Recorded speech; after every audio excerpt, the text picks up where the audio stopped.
আসসালামু আলাইকুম। Hi viewers, কেমন আছেন সবাই? আশা করছি অনেক অনেক ভালো আছেন আপনারা। আমি আল্লাহর রহমতে অনেক ভালো আছি। Welcome to Sharmi's life, Bangladeshi American blogger. এখন সকাল 6টা বাজে। আমি আজকে 6টার থেকে ভিডিওটা করলাম, সকাল 6টা বাজে। তো আমি 6টার দিকে আজকে ঘুম থেকে উঠছি। আজকে মানে প্রতিদিনই উঠতে হয়, যখন আমার বাচ্চাদের স্কুল খোলা থাকে তখন কিন্তু আমি 6টার দিকে ঘুম থেকে উঠি। যেহেতু দুই ছেলের স্কুল, আমার একজনের 7টায় আর একজনের 7:50-এ।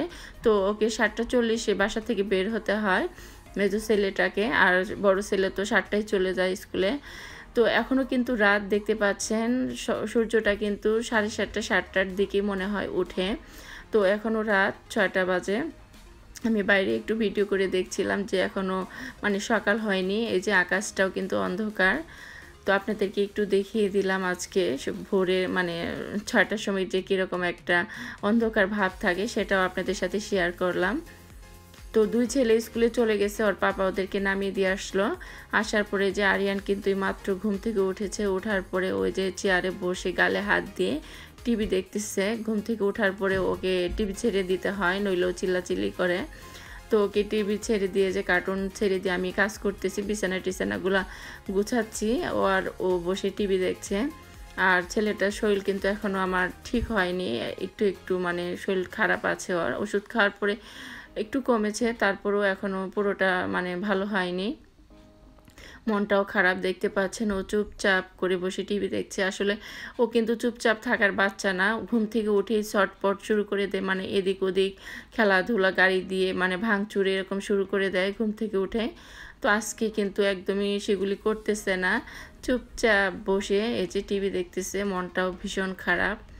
তো যাই হোক, সকালবেলা ও আরিয়ানকে একটু বিস্কিট খাওয়ানোর চেষ্টা করলাম, ও খেলো না। তারপরে ওকে অন্য কিছু খাবার দিয়ে আমি এই যে দুপুরে রান্নাটাও শুরু করে দিয়েছি।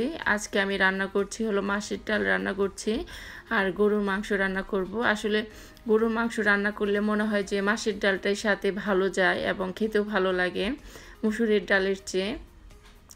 তো কেমন জানি গরুর মাংসের সাথে মাছের ডালে একটা সম্পর্ক আছে।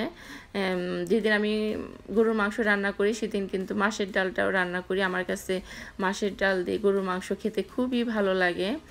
এটা সবার কাছে মনে হয় লাগে, তো আমার কাছেও কিন্তু খুবই মজা লাগে মুসুরের ডালের চেয়ে। তো আমি ডালটা কিন্তু সোমবারও দিয়ে দিয়েছি। এই যে ডালটা প্রায় হয়েও গেছে, অলমোস্ট শেষের দিকে। তো এই যে ডালটা আমি জাল এখন বন্ধ করে দিব। দেওয়ার পরে যে আমি গরুর মাংসটা বসিয়ে দিয়েছি। এইখানে আমি কয়েকটা দারচিনি, এলাচ, তেজপাতা দিয়ে দিলাম। আর মাংসটা আমি বসায় রান্না করতেছি মাখায়ে। পেঁয়াজও দিয়ে দিলাম, প্রায় একটা পোড়াটাই দিয়ে দিয়েছি পেঁয়াজ, একটা বড় সাইজের পেঁয়াজ। তারপরে এর মধ্যে দিয়ে দিব হলো রসুন পেস্ট 2 টেবিল চামচের মতোই দিচ্ছি, যেহেতু মাংস আমার বেশি, প্রায় 2 কেজির মতো কিন্তু এখানে মাংস হবে। তো আদা পেস্টও 2 টেবিল চামচ দিয়ে দিলাম। তারপরে হলুদের গুঁড়া দিয়ে দিব 1 টেবিল চামচ, মরিচের গুঁড়া দিয়ে দিব মানে 1 টেবিল চামচের একটু বেশি দিয়ে দিব। একটু ঝাল ঝাল গরুর মাংস না হলে কিন্তু খেতে ভালো লাগে না। আর দিয়ে দিব ধনিয়ার গুঁড়া 1 টেবিল চামচ, আর জিরার গুঁড়াও দিয়ে দিব 1 টেবিল চামচ। লবণ দিয়ে পরিমাণ মতো তেল দিয়ে মাখিয়ে তারপরে বসিয়ে দিব আর কি। চুলার উপরেই আছে, জাস্ট একটু জালটা খালি ধরিয়ে দিব। আর যেহেতু আমি মাংসটা হওয়ার পরে সম্বার দিই, সেজন্য তেল অতটা আমি এর মধ্যে বেশি দিব না, মানে একটু পরিমাণ মতোই তেলটা দিয়ে লবণ দিয়ে হাতে মাখিয়ে তারপরে মাংসটা আজকে আমি রান্না করতেছি। এভাবেই করলাম আজকে, ম্যারিনেট করে করি সবসময়। মাঝে মধ্যে ম্যারিনেট করেও করা হয়, আবার সম্বার দিয়েও করা হয়, আবার এইভাবেও করি। মানে রান্না এক এক দিন এক এক স্টাইলে করা হয়। তো এই যে তেল দিয়ে দিলাম পরিমাণ মতো, অতটা দিব না, কারণ আমি হওয়ার পরে যেহেতু আবার সম্বার দিব মাংসটা। এই যে হাতে মাখিয়ে তারপরে যে বসিয়ে দিয়েছি, জালটা এখন আমি ধরিয়ে দিয়েছি, বাড়িয়ে দিয়েছি। মাংসটাও হতে থাকুক।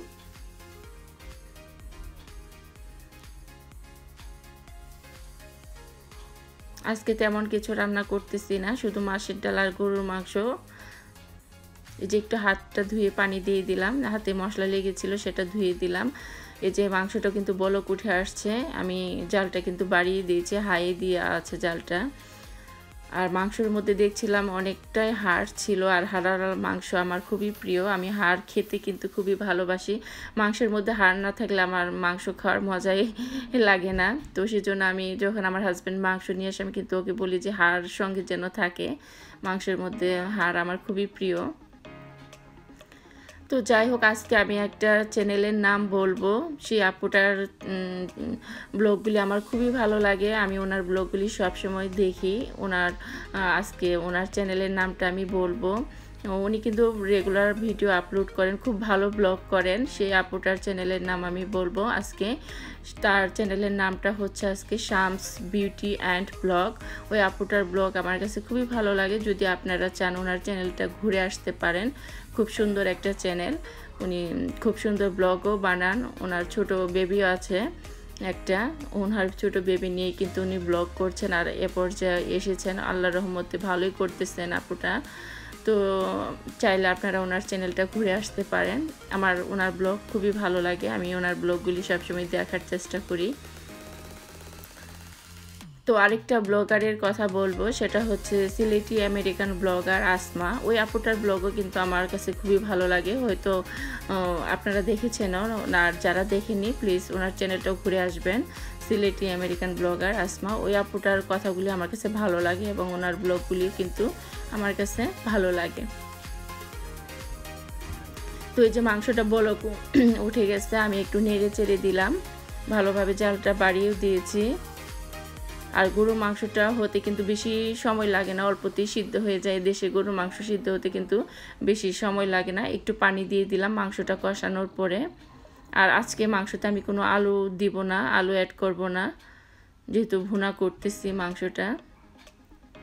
যদি ঝোল করতাম তাহলে এর সাথে আমি একটু 2-1টা আলু দিয়ে দিতাম, যেহেতু ভুনা করব সেজন্য কোনো আলু দিব না। তো এই যে ঝোল দিয়ে দিলাম পরিমাণ মতো। লবণ ঝালটাও কিন্তু আমি চেখে নিয়েছি, ঠিক আছে, একটু ঝাল লেগেছিল সেটা আমি দিয়ে দিয়েছি। তো এই যে মাংসটাও কিন্তু আমার প্রায় হয়ে আসছে, যে হয়েও গেছে প্রায়। এখন শুধু আমি একটু মাংসটা সম্বারটা দিয়ে দিব। আমি কিন্তু যখন মাংস মাখায় বসায় দিই তারপরে লাস্টে আমি একটা সম্বার দিয়ে দিই, একটু 5 ফোড়ন, তেজপাতা, দারচিনি, এলাচ দিয়ে আমি সম্বার দিই, তাতে কিন্তু খেতেও ভালো লাগে। আর নামানোর আগে আগে আমি একটু জিরার গুঁড়া এবং গরম মশলার গুঁড়া দিয়ে দিই, তাতে ফ্লেভারটা খুবই সুন্দর হয় আর খেতেও ভালো লাগে। তো মাংসটা আমার অলমোস্ট হয়ে গেছে, শেষের দিকেই। আর ডালটা নামানোর পরে আমি ভাতটাও বসিয়ে দিয়েছিলাম।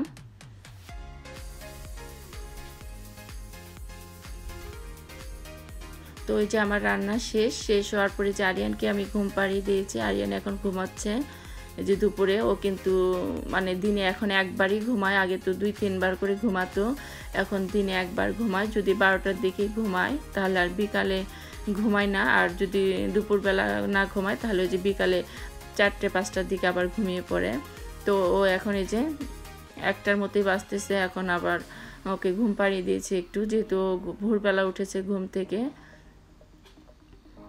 আর শরীরটা খারাপের জন্য ওর খালি আজকে ঘুমই পাচ্ছিল,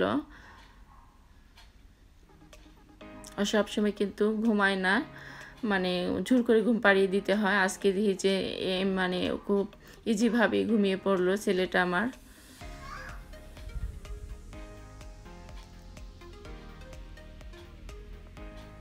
তো এই যে আমার হাজব্যান্ড আনারস ভর্তা করছিল, যে বললো যে চলো আনারস ভর্তা করে খাই। তো বাচ্চারা যেহেতু স্কুলে, যে আমার হাজব্যান্ড আর আমি আনারস ভর্তা করে খেলাম। খাওয়ার পরে যে বাচ্চারা স্কুল থেকে আসার পরে ওরা বলছিল যে কিউতে যে আইসক্রিম খাবে। তো আমি জানতাম না যে ফার্স্ট স্প্রিং ডেতে ওরা আইসক্রিম ফ্রি দেয়। তো দেখতে পাচ্ছেন লম্বা বড় লাইন, কিন্তু এখানে কিন্তু ফ্রি আইসক্রিম মানে দেওয়া হচ্ছে। তো আমরা গিয়েছি কেনার জন্য আইসক্রিম, যে বাচ্চারা খেতে চাইছে। দুই ছেলে বলছিলাম আমি চলো আইসক্রিম খেয়ে আসি, কিন্তু এখানে আসার পরে এত লম্বা লাইন দেখে বলতেছিলাম যে কেন এত লম্বা লাইন, মানে সবসময় কিন্তু এরকম লাইন থাকে না। তো ওনারা বলতেছিল আজকে কোনো টাকা নেওয়া হবে না, ফ্রি আইসক্রিম দিচ্ছে ওরা। তো তো যাই হোক মানে অনেক লম্বা লাইনে দাঁড়িয়ে থেকেই আইসক্রিমগুলি নেওয়া হয়েছিল। আসলে আইসক্রিমের দাম কিন্তু বেশি না, $2 কিংবা $3 এরকম করেই দাম ভ্যানিলা আইসক্রিমগুলি যেগুলি আমরা খাই। তো দেখতে পাচ্ছেন অনেক লম্বা লাইন, অনেক বিদেশি বাচ্চারা আসছে এবং গার্জেন সহ আসছে সবাই। যে এগুলো আজকে কিন্তু কোনো টাকা পে করতে হচ্ছে না, ফ্রি আইসক্রিম দিচ্ছে ওনারা। এই যে লম্বা লাইন, আমি একটু শ্যুট করে ফেলেছি আপনাদের দেখানোর জন্য। এই যে সবার হাতে হাতে কিন্তু আইসক্রিম। আর এদেশে যে ফার্স্ট স্প্রিং ডেতে আইসক্রিম ফ্রি দেয়, এটা আমি আজকেই প্রথম শুনলাম। এর আগে কিন্তু আমি কখনো শুনিনি এবং দেখিওনি।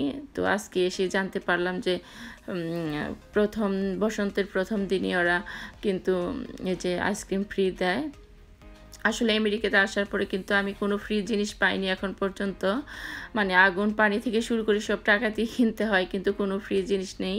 হয়তো সেলে দেয় ওরা, যে কোনো জিনিস ওরা সেল দেয়, মানে যেটা বেশি দাম ওটা কম দামে পাওয়া যায়, কিন্তু ফ্রি কিন্তু কোনো জিনিস আমি এখন পর্যন্ত দেখিনি আমার জানা মতো এবং পাইও নি। তো আজকেই ফার্স্ট ফ্রি আইসক্রিম খেলাম, টাকা দিতে হলো না। এই যে বিশাল লাইন, এই পাশেও লাইন, ওই পাশ দিয়েও লাইন, দুই পাশে লাইন ছিল। এখানে আফ্রিকান আমেরিকানরা এবং সাদা যে আমেরিকানরা আছে তারাও ছিল।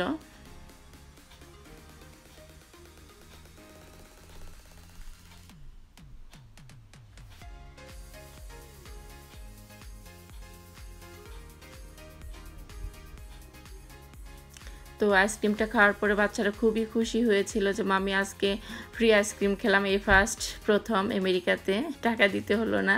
এই যে ভ্যানিলা আইসক্রিম সবার হাতে হাতে, আমি আমার বাচ্চারা এবং আমার সবাই মিলেই গিয়েছিলাম।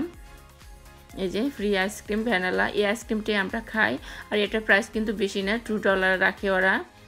তো আমার আজকে ব্লগটা এখানেই শেষ করছি। যদি ভালো লেগে থাকে আমার চ্যানেলটাকে সাবস্ক্রাইব করবেন, লাইক দিবেন। আল্লাহ হাফিজ।